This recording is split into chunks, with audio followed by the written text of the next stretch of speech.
Hello दोस्तों, स्वागत है हमारे YouTube चैनल में।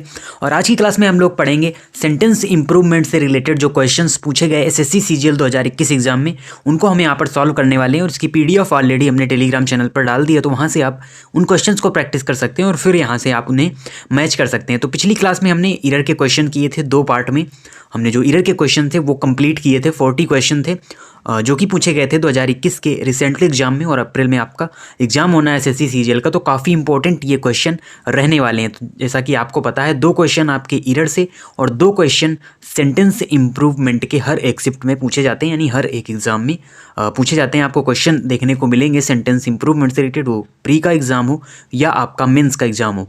तो सेंटेंस इंप्रूवमेंट में बेसिकली हमको करना क्या होता है कि एक पार्ट हमको यहाँ पर अंडरलाइन करके दे दिया जाता है, जिसको आपको इम्प्रूव करना होता है। यानी कि जो आपको ऑप्शन दिए जाएँ तो एग्जैक्ट जो कि अप्रोप्रिएट आंसर है वो आपको यहाँ पर छांटना होता है। तो चलिए स्टार्ट करते हैं आज के पहले क्वेश्चन को। और ये सभी question as it is question है, ये हमने अपनी तरफ से नहीं बनाया है, ये प्रीवियस ईयर एग्जाम में पूछे गए क्वेश्चन है। यानी रिसेंटली 2021 में जो अगस्त में आपका सीजीएल का एग्जाम हुआ है, उसी के ये क्वेश्चन है। और इन क्वेश्चंस को हल करने की सबसे अच्छी टेक्निक होती है, आपको ऑप्शन एलिमिनेट करना है। आपको ये नहीं यहाँ पर करना कि आप एग्जैक्ट आंसर लिखें, आपको ऑप्शन के हिसाब से ही यहाँ पर चलना होगा। सबसे पहला क्वेश्चन है, fierce competition against restaurant has driven up the prices. और यहाँ पर आपको फोकस करना है जो पार्ट आपको अंडरलाइन दिया हुआ है, और बाकी सेंटेंस से आपको यहाँ पर हेल्प लेनी है उसको इम्प्रूव करने के लिए। तो fierce competition against restaurant has driven, तो यानी अगेंस्ट की जगह और कौन सा प्रपोजिशन है जो यहाँ पर हम यूज कर सकते हैं। तो देखिए, थ्रू आपको दिया हुआ है, और थ्रू का बेसिकली सेंस आता है किसी जगह से होकर जाना, यानी जैसे the train passes through the tunnel, तो ये उस सेंस में आता है। तो रेस्टोरेंट के बीच में यहाँ पर कहा जा रहा है, बेसिकली सेंटेंस से आप अर्थ लगा सकते हैं कि जो रेट है वो यहाँ पर बढ़ गए हैं, क्योंकि कंपटीशन रेस्टोरेंट के बीच में बढ़ गया है।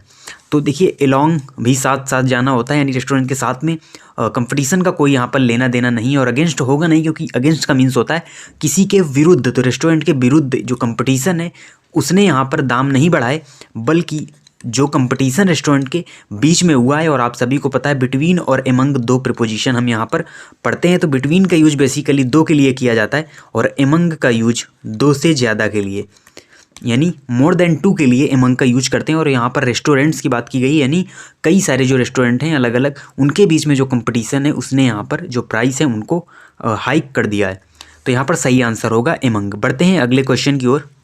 और अगला क्वेश्चन है, can you give me so many example of subordinate classes the teacher asked the class. तो ये देखिए, नरेशन के फॉर्म में आपसे ये क्वेश्चन पूछा गया है, can you give me so many examples of subordinate. तो सो मैनी एग्जाम्पल्स आपको पढ़ने में तो यहाँ पर सही लग रहा है, लेकिन आप नीचे देखेंगे तो आपको एग्जैक्ट यहाँ पर जो ऑप्शन इससे भी अच्छा आपको मिले वो यहाँ पर आपको सेलेक्ट करना होगा। तो देखिए, सो मैनी एग्जाम्पल और यहाँ पर सम फ्यू एग्जाम्पल्स, तो ये भी सेंस आपका देता नहीं है। सम मैनी एग्जाम्पल, तो सम के साथ मैनी यूज थोड़ा सा यहाँ पर सुपरफ्लिशियस है।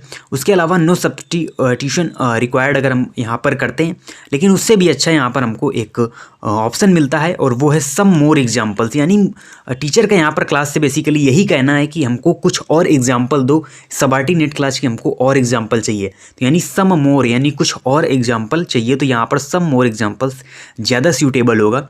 और सो मैनी एग्जाम्पल्स यहाँ पर इसके हिसाब से, अगर ऑप्शन के हिसाब से देखें तो सम मोर एग्जाम्पल्स का उदाहरण ज़्यादा अच्छा। अगला क्वेश्चन है, Aldous the children studied hard but they, तो इतना पार्ट हमारा अंडरलाइन है, could not understand the topic without the help of teacher. तो देखिए, आल्दो, यहाँ पर हमने आल्दो को देखा, जो कि एक यहाँ पर आल्दो का से रिलेटेड आपने कई सारे यहाँ पर रूल्स पढ़े होंगे कि आल्दो के साथ हम बट का यूज कभी भी नहीं करते। आल्दो के साथ हम यूज करते हैं कामा का या तो फिर येट का। तो कामा या यट 2 का यूज हम केवल कर सकते हैं। आल्दो के साथ कभी भी मैं सेंटेंस में शुरुआत में आल्दो मिलता है तो उसके साथ हम बट का यूज नहीं कर सकते। तो नो सब्स्टिट्यूशन तो हमारा पहले ही गलत हो गया। फिर देखिए, यहाँ पर दिया हुआ है, Aldous the children have studied hard but they, तो बट जहाँ पर आ गया आल्दो के साथ वो गलत ही होगा। Aldous the children had study, यहाँ पर इतने ही पार्ट को केवल दिया गया है, तो यहाँ पर इसका भी कोई सेंस नहीं बनता है। फिर अगला जो ऑप्शन है, Aldous the children had hard, यहाँ पर देखिए कामा दिया हुआ है और दे भी यहाँ पर लगा हुआ है, तो सही आंसर आपका होता है 4th नंबर। इसकी जगह अगर कामा न दिया जाए, आपको येट लगा दिया जाए, तो वो भी ऑप्शन आपका सही माना जाएगा। अगला क्वेश्चन है many of the apples was rotten. तो सिंपल सा आपका ये क्वेश्चन है, मैनी ऑफ द एप्पल्स। तो यहाँ पर जो बात की गई है वो यहाँ पर प्लूरल फॉर्म में बात हो रही है, और ये जो यहाँ पर क्रिया दी हुई है ये आपकी सिंगुलर दी हुई है, तो यहीं पर हमको यूज करना होगा प्लूरल फॉर्म की क्रिया। तो वर रोटेन यहाँ पर सही आंसर होगा, यानी मैनी ऑफ द एप्पल्स, यानी जो एप्पल्स से कई सारे सेब थे वो यहाँ पर पक गए हैं। तो बहुवचन में बात की जा रही है, तो यहाँ पर प्लूरल फॉर्म का यूज होगा, वाज रोटेन की जगह वर रोटेन यहाँ पर सही ऑप्शन होगा। अगला क्वेश्चन है I wish I have come an hour sooner. तो आई विश यहाँ पर देखिए इमेजिनरी कंडीशन है, तो इमेजिनरी कंडीशन के लिए आप यूज कर सकते हैं वर का या हैड का भी आप यूज यहाँ पर कर सकते हैं। तो इमेजिनरी कंडीशन यहाँ पर दी हुई है, तो हैव तो गलत होगा, यानी नो इम्प्रूवमेंट आपका यहाँ पर गलत है। हैज का यूज होगा नहीं, क्योंकि इच्छा की बात की गई है। ये जो टेंस है आपका ये सिंपल पास्ट में बनेगा, और ये अगर आपको पता है कि हमारा जो सेंटेंस है वो सिंपल पास्ट में बनेगा, तो हैज आपने पहले ही गलत कर दिया, और विल फ्यूचर फॉर्म है तो ये भी गलत होगा। सही आंसर होगा आपका हैड। तो I wish I had come an hour sooner, तो इमेजिनरी कंडीशन है, और विश यहाँ पर विश वर्ड से आपको यहाँ पर पता चल गया कि सिंपल पास्ट में हमको इसे बनाना है, तो हैड का यूज यहाँ पर सही होगा। अगला क्वेश्चन है Sholay is the one in the most popular Hindi movies, और आपको पार्ट जो यहाँ पर सब्स्टिट्यूट करना है वो है one in the most popular. तो देखिए ये आप फ्लो में हमेशा पढ़ते रहते हैं, one in the most popular कहीं होता नहीं है, इन यहाँ पर गलत दिया हुआ है। तो is one in the more popular गलत होगा आपका, is one of the most popular यही आपका यहाँ पर सही होगा कि शोले सभी हिंदी मूवीज़ में one of the most popular है, यानी सबसे फेमस मूवी है। तो नो सब्स्टिट्यूशन होगा नहीं, क्योंकि इन दिया हुआ है और इन वाले सभी आपको गलत कर देने। वन ऑफ द मोस्ट होता है, ना कि वन इन द मोस्ट। अगला क्वेश्चन है यहाँ पर आपका among applied sciences medicine is one which have given man some power over death. तो यहाँ पर देखिए इस पार्ट को अंडरलाइन किया गया है, is one which have given. तो देखिए आपको यहाँ पर कंजक्शन वाला जो पार्ट है वो आपको पकड़ना है, जैसे हु यहाँ पर आपको दे दिया जाए, व्हिच दे दिया जाए। तो देखिए जो हु होता है, जैसे हु के लिए आपने नियम पढ़ा था कि इसके पहले वाली यानी जो इसके पहले आता है उसके हिसाब से ही आगे हमको क्रिया लगानी होती है। देखिए विच के पहले यहाँ पर क्या आया है, विच के पहले यहाँ पर वन आया हुआ है, यानी आगे जो क्रिया होगी वन है हमारा सिंगुलर फॉर्म, तो आगे जो वर्ब हमारी लगेगी वो भी सिंगुलर ही लगेगी। तो अब हम यहाँ पर देखते हैं, तो नो सब्स्टिट्यूशन यहाँ पर गलत होगा। फिर आता है इज वन व्हिच गेव, यानी यहाँ पर डायरेक्ट ही जो बात कर दी गई वो पास्ट में है, डायरेक्ट ही पास्ट यहाँ पर लगाया गया, तो ये भी जो आंसर है वो हमारा सही नहीं होगा।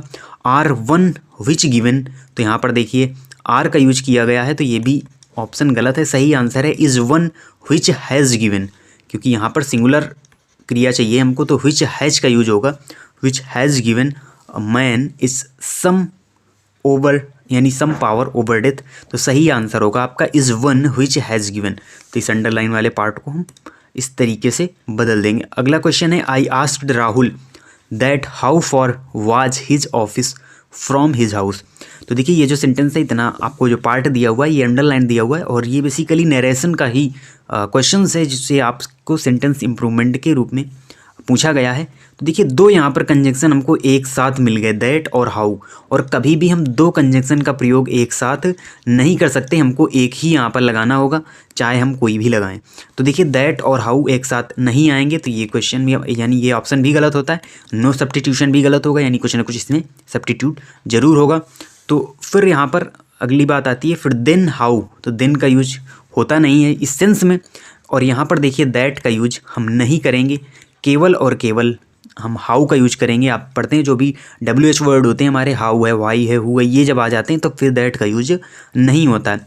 तो हाउ फॉर, और पीछे देखिए आप दिया हुआ है यहाँ पर फुल स्टॉप, अगर यहाँ पर क्वेश्चन मार्क दिया होता तो हम यहाँ पर सहायक क्रिया पहले लाते, लेकिन हमको यहाँ पर वाज वाला भाग भी बदलना होगा, यानी सही आंसर होगा how for his office was. तो आप देखते हैं नरेशन में आप इसी तरीके से बनाते हैं, यानी सहायक क्रिया को बाद में रखा जाता है, तो वो आपको देखिए पीछे फुल स्टॉप भी लगा हुआ है।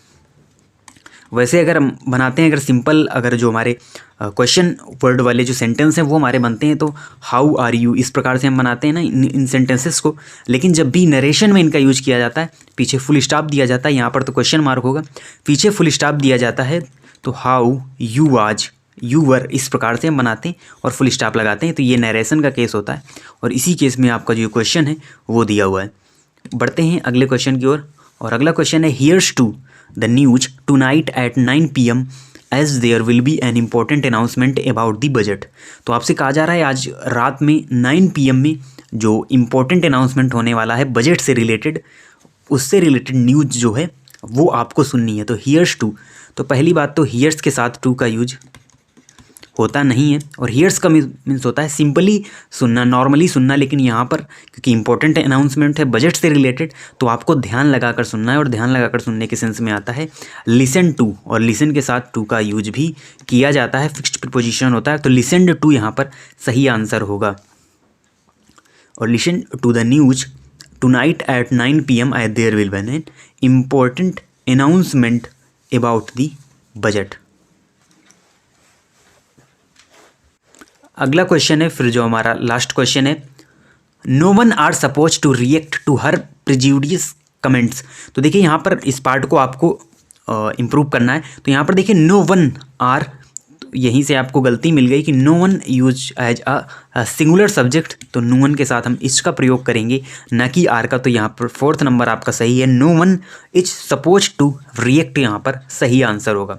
देखिए ये हमारे 10 क्वेश्चन थे सेंटेंस इम्प्रूवमेंट से रिलेटेड और यहाँ पर क्योंकि हमने कुछ क्वेश्चंस को हटा दिया था जिनमें नो इम्प्रूवमेंट थी तो उनको हमने यहाँ पर शामिल नहीं किया है, क्योंकि जो उनमें नो इम्प्रूवमेंट है तो कुछ भी रूल जो उनसे रिलेटेड होगा वो वहाँ पर कोई मतलब नहीं बनता बनाने की, इसलिए हमने उन क्वेश्चन को शामिल नहीं किया था। हमने केवल वही क्वेश्चन रखे जिनमें कोई ना कोई इम्प्रूवमेंट आपको करनी है। तो इसी प्रकार से ये पार्ट 1 था और पार्ट 2 में जो बचे हुए क्वेश्चंस हैं इंपॉर्टेंट क्वेश्चन है सेंटेंस इंप्रूवमेंट के, उनको हम सॉल्व करेंगे।